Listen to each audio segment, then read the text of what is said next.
I will have to use this for a little while because this one is not switched on yet. So, thank you for the lovely welcome. And welcome to what we call in South Africa the graveyard session of any conference, because it is after lunch and everybody is tired and sleepy. I'm just very glad that there's no Malbec involved in this lunch, because that would have been a very big problem.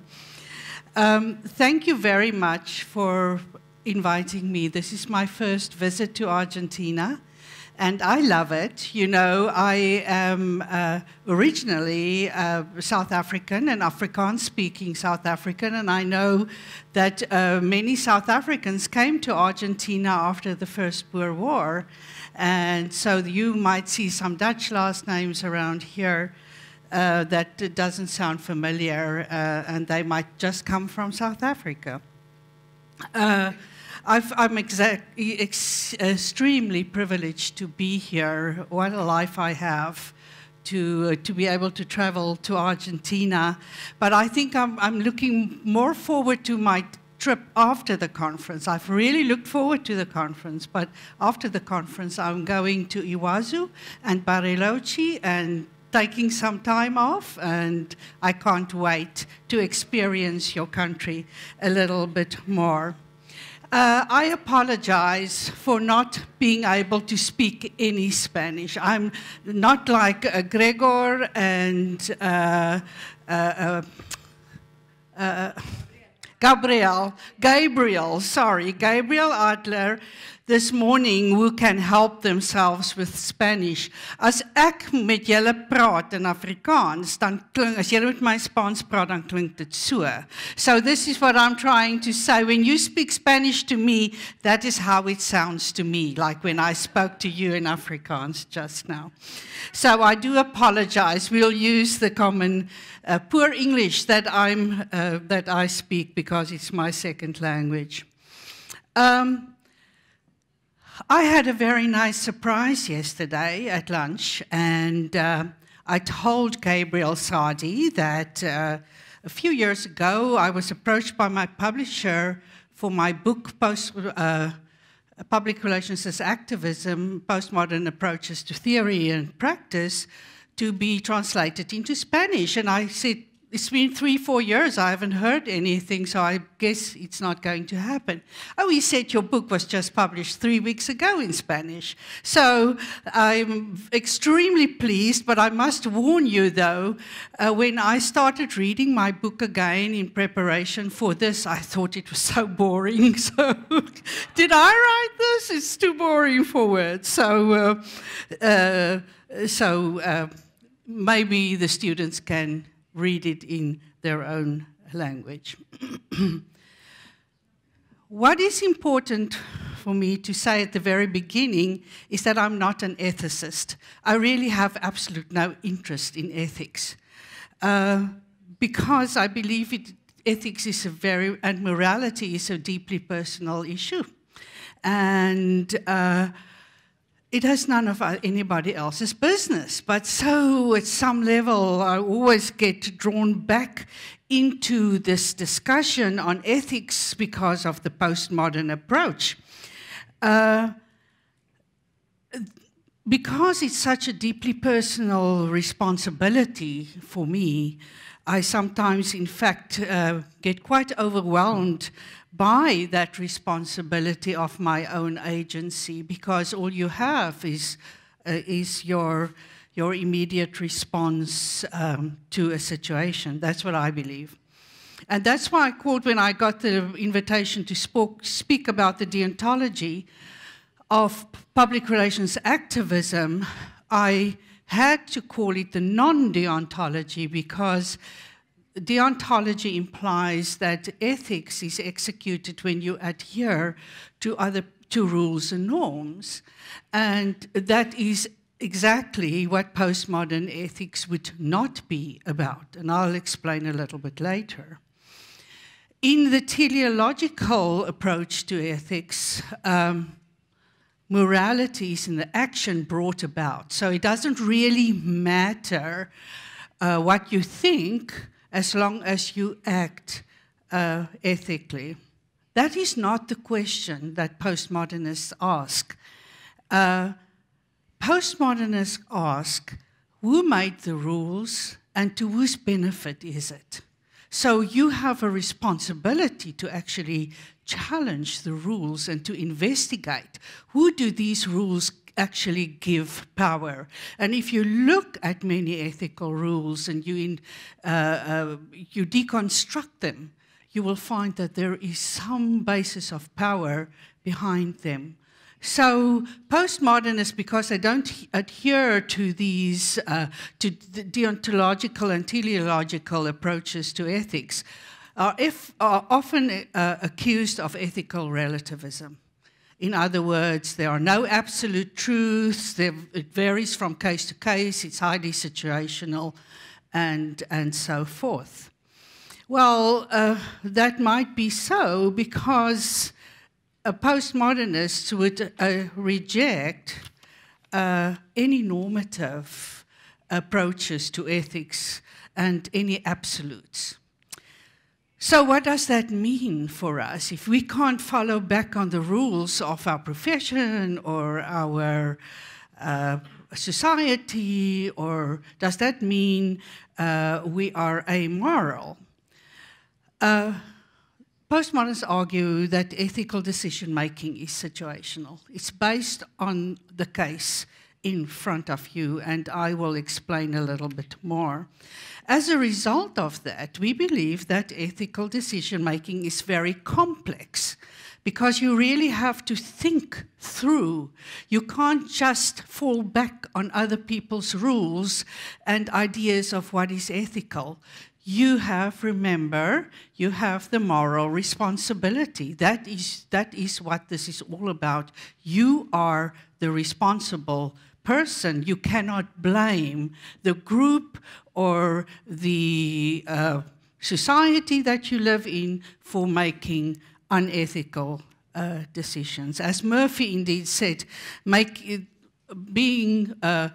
relativism in postmodernism make our judgments less black and white, more subtle and more rich, because we really have to think about it. So under these circumstances, how do we act morally? And remember, I'm always thinking in terms of public relations, and I'll come back to that a little bit more later.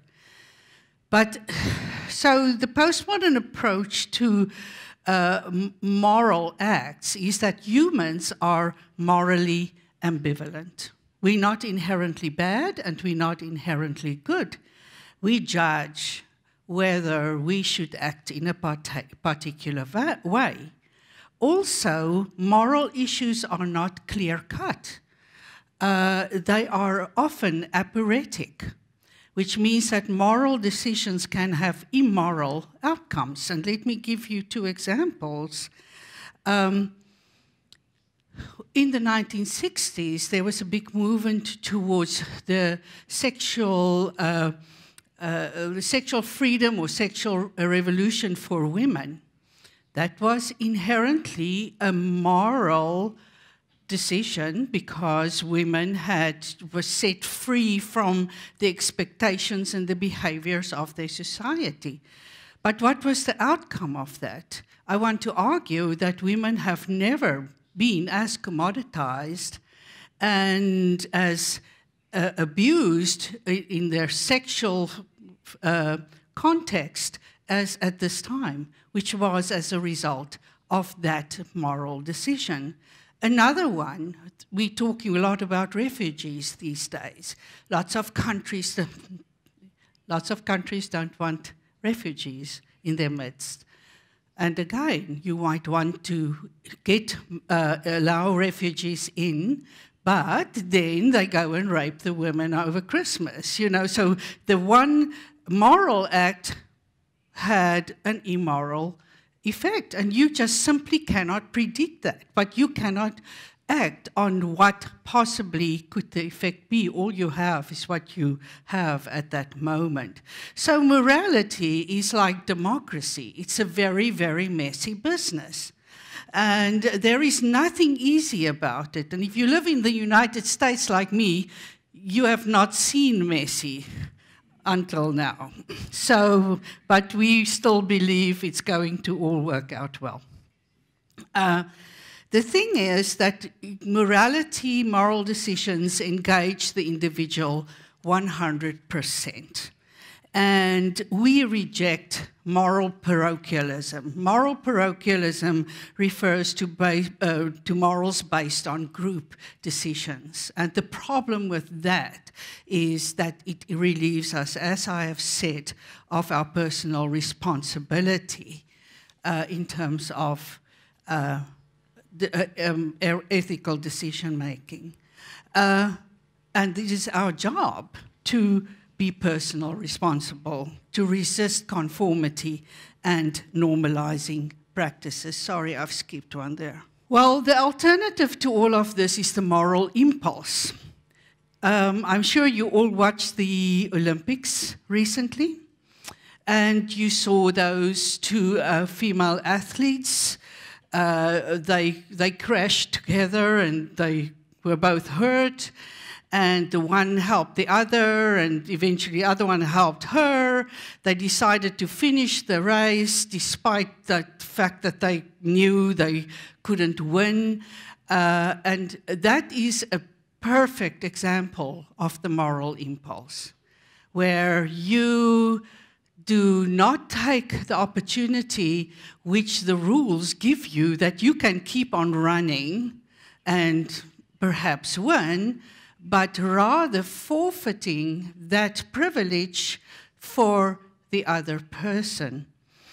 And so it is really a concern for the marginalized other. You know, I come from Africa, and I have seen marginalization in its worst, in the worst way possible. So it's a bit of a hang-up for me. But nonetheless, the moral impulse transcends ethical standards and rules. It goes beyond giving us a good excuse for why we cannot be moral. And the other is not only poor people in developing countries.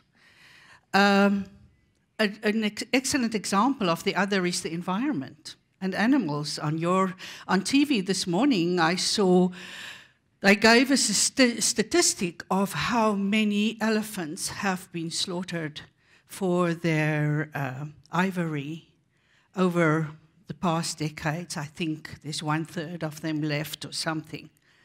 That invokes the moral impulse in me. I want to help. I want to do something about it. And it can be how we treat the environment. But it can also be someone really close, as like I said in the example of the athlete. And it can be somebody who has done something unethically, and you're going to lose her job or his job, and you want to reach out and say, how can I help you? I know it was terrible, but how can I help you? That is how the moral impulse work. It is, there are a few rules to that. Like the elephants, they can't tell you, come and help me, or else. You can't tell the elephants, I'm going to kill half of you to get your ivory back after I've helped you, just as an absurd example. But so there is no reciprocity. You cannot help people to have anything in return. It is a truly pre-rational act, and it precedes all philosophical disciplines and all social construction. And in that sense, moral responsibility is based on the moral impulse. So how does this affect public relations as activism? And I actually do not like this slide because it is too binary. You know, it's an either-or slide. But that is not the idea. It is rather a reinterpretation of or a resistance to how we understand public relations in its modern context or modernist context. Gregor has talked about that this morning, about different kinds of organizations emerging. You know, the typically hierarchical, bureaucratic structure is disappearing. People are doing different things. I've done some research on that myself, on how public relations practice changes with different kinds of organizational formats. And so the whole idea that power sits at the top, and it's very important for us to be part of that power, really is a very redundant notion. And it is really, we talked about social capital a lot today, but, you know, Bourdieu says that people in that position at the dominant coalition need people like us to legitimate them. We are the people who tell others, look how wonderful this person is. And we often write their speeches. We tell them what to say to build that image. And they need us to do that, to objectify them as these bastions of value and power. And the best, I've always believed, is not to be part of the dominant coalition. You can still have relationships with people in the dominant coalition, but it is often better for you to not be part of that. Instead of power then at the top of the hierarchy, power is diffused. We all have power. I tell that to my students too. You know, every minute we have power. The beggar on the street has power to accept the food or the coin or not. We all have power. So that's not an alternative to power at the top. Power diffused is a different understanding that we all have power and that we all have the ability to resist. Instead of managing stakeholders, manage people. You know, it's like, okay, there's cattle, go herd them into a little box or what, or something. We need to listen to our stakeholders. We talked about that. I refer to it as the outside-in approach instead of the inside-out approach. Instead of us trying to shape the minds of our stakeholders, we need to listen to them. And we need to try and understand how they affect us as an organization. And that is our role as communicators too. We need to be able to communicate with the stakeholder in the idiom of the stakeholder, which means that we need a much, much wider and broader kind of an expertise, because we need to address the stakeholder in every context that that stakeholder has. Consensus. I've heard the word consensus a lot, particularly when we talked about lobbying. Consensus is possible, but only when all the people in that conversation has equal power or share the same dialogue or share the same, what Lyotard calls, language game. If they don't share that language game, then the consensus will always be determined by the person who has the most power. That is just the way it is.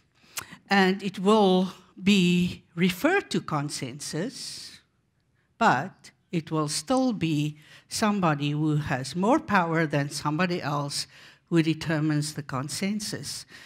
So instead of the dialogic approach, it is, and lots of what we do is within this dialogic approach, but we need to be aware of the concept of the postmodern dialectic, which is based on dissensus. It is encouraging dissensus. It's trying to understand how the other person's language does not fit into your own language. One of the examples I use in my book is a case of where American Indians, or Native Americans as we call them, had a sacred mountain, and a private company wanted to build a ski slope there.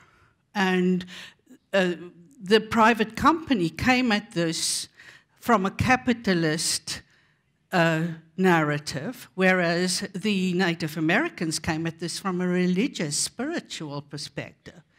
Those two dialogues, those two conversations can never match. It cannot. How do you compare the two? I do not know what happened. I assumed the Native Americans got what they wanted. But that is an example of incommensurable, as we call it, language games. The two things do not match. It's like qualitative research and quantitative research. If those, I see many students here, the Kuhnian paradigm of that, you know, you can only argue in one sort of language. Qualitative research has its own language and quantitative research has its own language. One is not better than the other. They're just totally, totally different. So that is what we mean by consensus versus dissensus, dialogic versus a postmodern dialectic. It is not the ancient Greek dialectic. It is a postmodern dialectic that's truly different. We need to, as I said, privilege stakeholder discourse and then carry that over. And actually, we should not talk about them, we should talk with them. We need to create those opportunities where they can actually speak to management and tell their issues in their own language. I do not really want to go into the concept of the agentic state, but if any of you know anything about agency theory, the modern agent is believed to have total control over his life, because women weren't really part of that issue.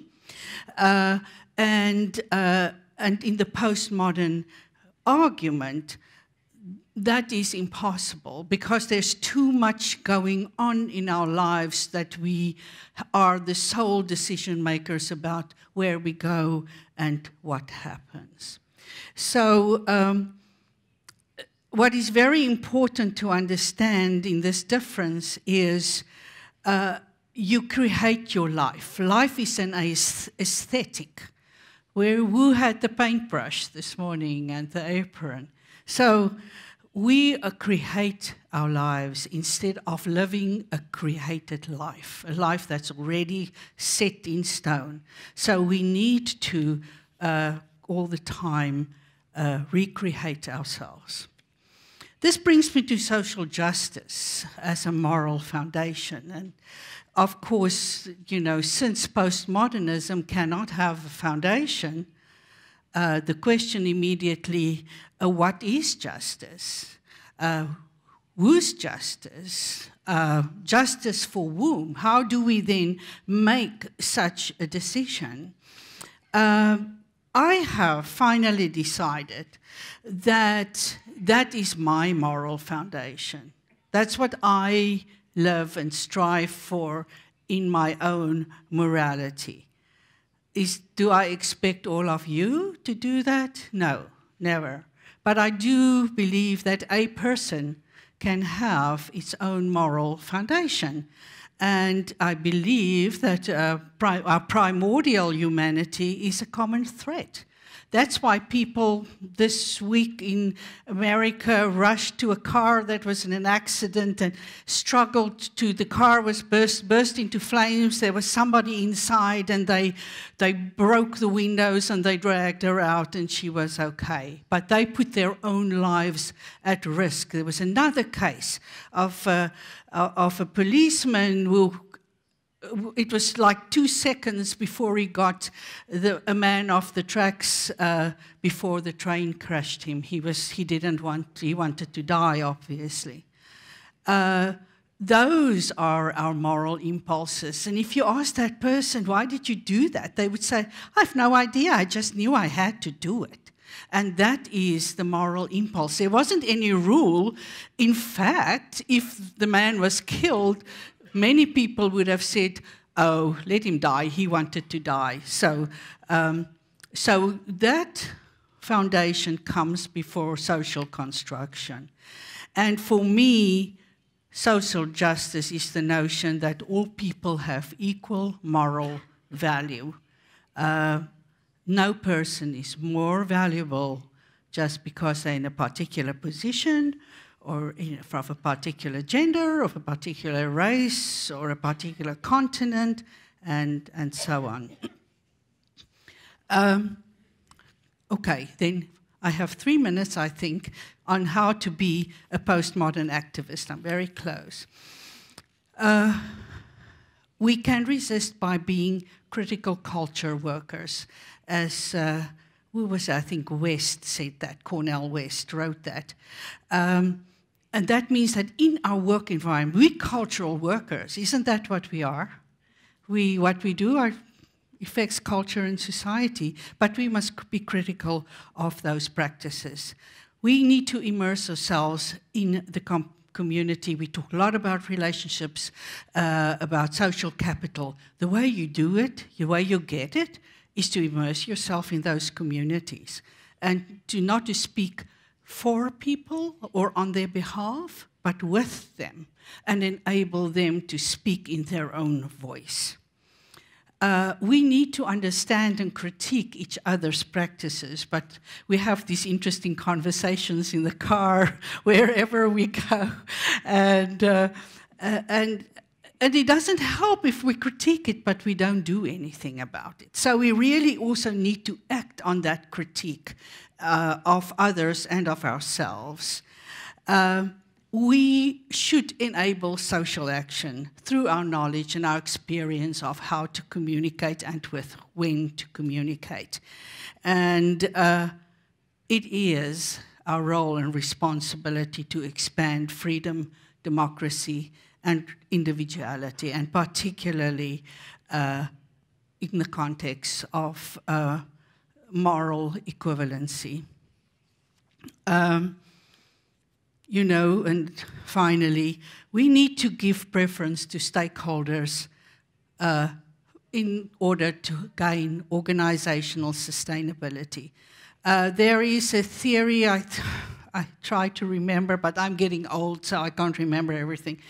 But there's a theory that argues in organization theory that the organization serves with the permission of the society. If the society doesn't give any institution, any organization permission, it will close down. And one of the ways we can ensure that is to listen to our stakeholders. We talked about accessibility to information, transparency, accessibility to all information is essential to transparency. And that doesn't mean we have to write hundreds of news releases. We have the media platforms now to place our information out there. If people want it, they can go and get it. But we have that responsibility. And if you really think about it, there's not a lot that we cannot share.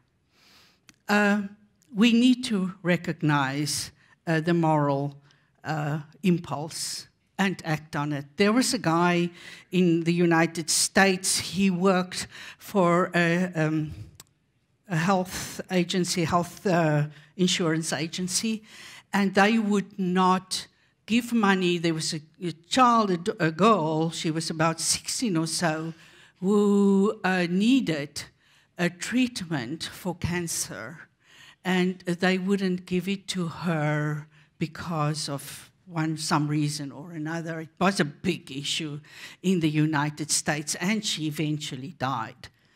And the PR person resigned as a result of that, because he could not live and work in an organization that treated people like that. And so sometimes that is required, that we need to stand up and say, I cannot do this. This is just not right. And he did a lot with his experience, his knowledge of the organization afterwards to make people aware of what's going on in the health industry. So it is important for us to promote new ways of thinking. And as someone said, set the natural disorder of discourse free from the tight web of constraints that inhibit it. So not speaking up, sometimes it is just in our head. You know, we can't say that. I think Juan Carlos and I, we have reputations for being very blunt, which doesn't come across very well in all cultures, as Gregor reminded us. But sometimes you just have to speak up. And, you know, you need to be brave. It does not come easy. It is not for the faint of heart. It is for people who are brave and be prepared to stand up. So, thank you very much. Thank you.